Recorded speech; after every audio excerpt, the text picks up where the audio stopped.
and still felt like your brain was somewhere else entirely? You have things to do, important things, but your body feels heavy. Your thoughts keep slipping.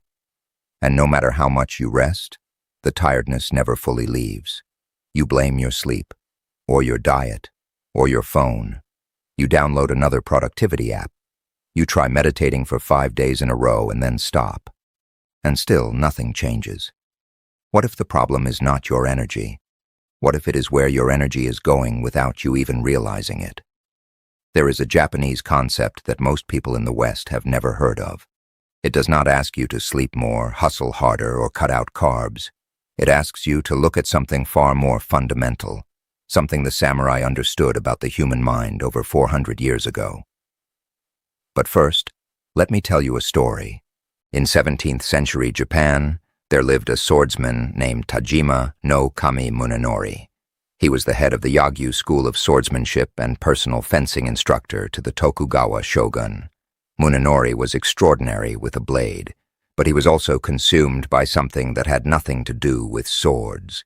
He was exhausted, not from training, not from battle. He was exhausted from his own mind.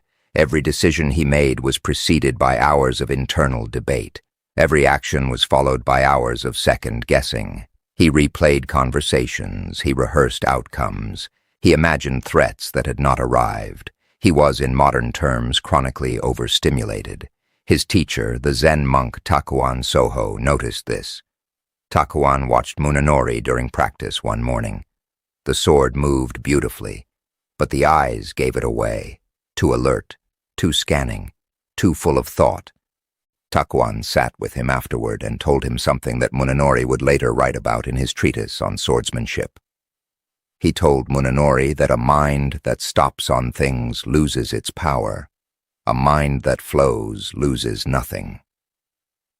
Munenori did not understand at first. He trained harder. He meditated longer. He grew more frustrated. Then one autumn morning during practice, something shifted. He stopped trying to direct his mind and simply let it move. The exhaustion that had lived in his chest for years lifted. Not because he had solved his problems, but because he had stopped carrying them every second of the day. He called this state Mushin, the mind without obstruction.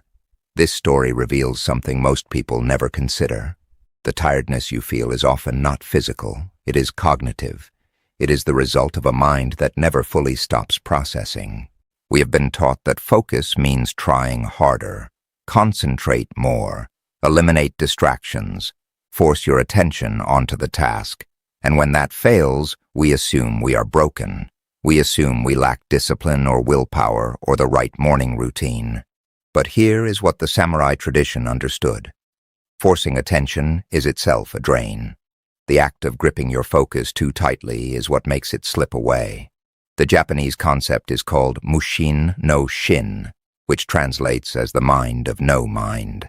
It is not emptiness. It is presence without clinging, awareness without friction. Modern neuroscience has a name for it too. It is called the default mode network, the brain's natural resting rhythm that actually restores energy rather than depleting it. Here is how it works. The principle of Mushin no shin has 3 dimensions. Each one is simple. Together they form a completely different relationship with your own mind. The first is Zanshin, which means relaxed awareness. Most people think awareness requires effort. That to be present, you have to constantly check yourself. Am I here? Am I focused? Am I doing this right? But every time you ask that question, you step outside the moment to evaluate it. You break the flow to measure it. Zanshin is awareness without the questioning. It is the difference between a cat watching a mouse and a student watching a clock. The cat is completely relaxed and completely ready. Psychologists call this state heightened attentional readiness. It happens when your nervous system is calm and your attention is soft, not sharp. Think of how your eyes feel when you look at a forest rather than a spreadsheet. That softness is not laziness, it is efficiency. The practice is small. Once a day, sit without any purpose for 10 minutes, not to meditate in the structured sense, not to breathe in a particular pattern, just to exist, without checking your phone, without reviewing your tasks. Your mind will drift. Let it. That drifting is not failure. That drifting is the brain cleaning house. The second dimension is ma, which means deliberate emptiness or pause. In Japanese architecture, ma refers to the intentional negative space between objects, the gap that gives a room meaning. Without ma, you just have noise. Your day works the same way. Without gaps, everything becomes noise.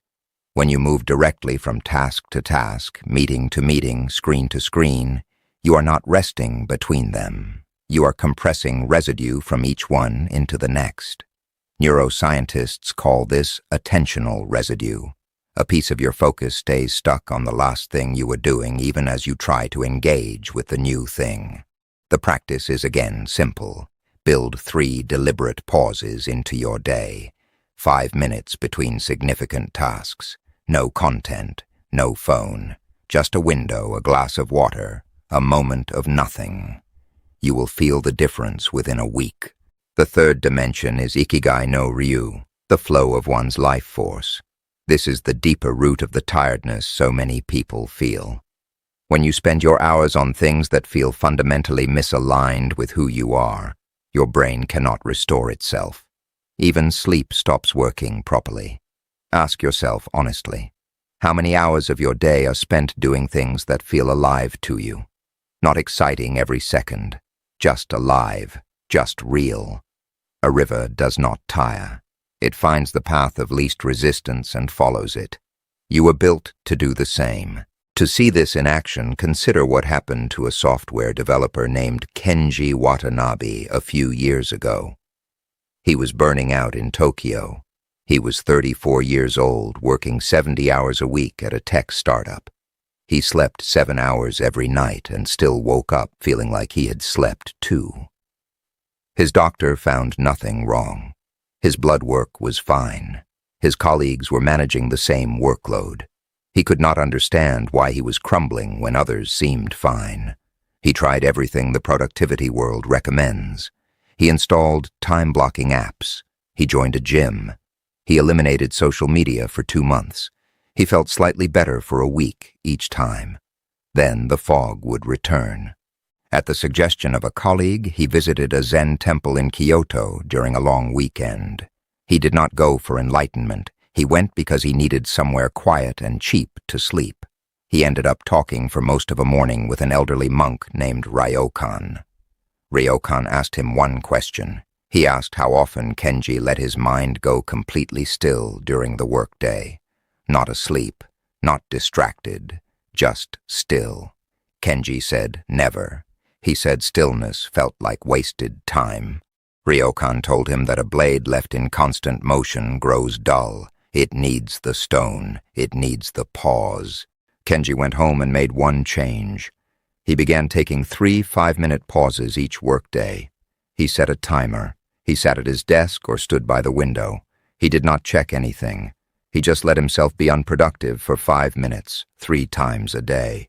Within 3 weeks, he noticed something, not dramatic, not a transformation, but the fog was lifting. His first hours of work were sharper.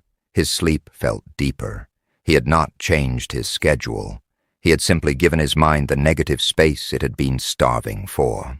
What Kenji discovered is not a trick for productivity. It is a truth about what it means to be human in a world that has forgotten how to stop.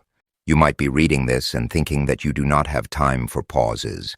That 5 minutes 3 times a day sounds manageable in theory but impossible in your actual life. That your schedule is different. That your demands are real. I hear that. And here is what the philosophy of Mushin says in response. The resistance you feel toward stillness is itself the evidence that you need it most. The mind that says it cannot afford to stop is the mind that has forgotten what it feels like to move freely. You are not broken, you are overfull. And the solution is not to add more, it is to create space. Miyamoto Musashi, the greatest swordsman in Japanese history and author of the Book of 5 Rings, wrote this toward the end of his life. Think lightly of yourself and deeply of the world. What he understood, and what 4 centuries of samurai culture encoded, is that exhaustion often comes from the weight of self-monitoring, the constant evaluation. Am I doing enough? Am I doing it right? Am I falling behind? Think of the river again. It does not ask itself if it is flowing correctly. It simply flows. And where the flow is blocked, it does not push harder. It accumulates, it waits, it finds the new path. You were built with that same intelligence.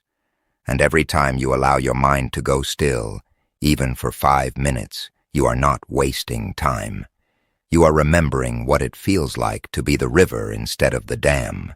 The tiredness you carry is not a character flaw. It is not laziness. It is the result of a mind that has never been shown how to rest while remaining awake. Mushin no shin, Zanshin, ma. These are not ancient secrets reserved for monks and warriors. They are practical tools that require nothing more than a few minutes of deliberate stillness each day. You came here looking for focus, for energy, for a way through the fog. The samurai found the same answer 400 years ago, not by pushing harder, but by learning to flow. You already have everything you need. Start with 5 minutes and let the river move. If this resonated with you, share it with someone who needs to hear it.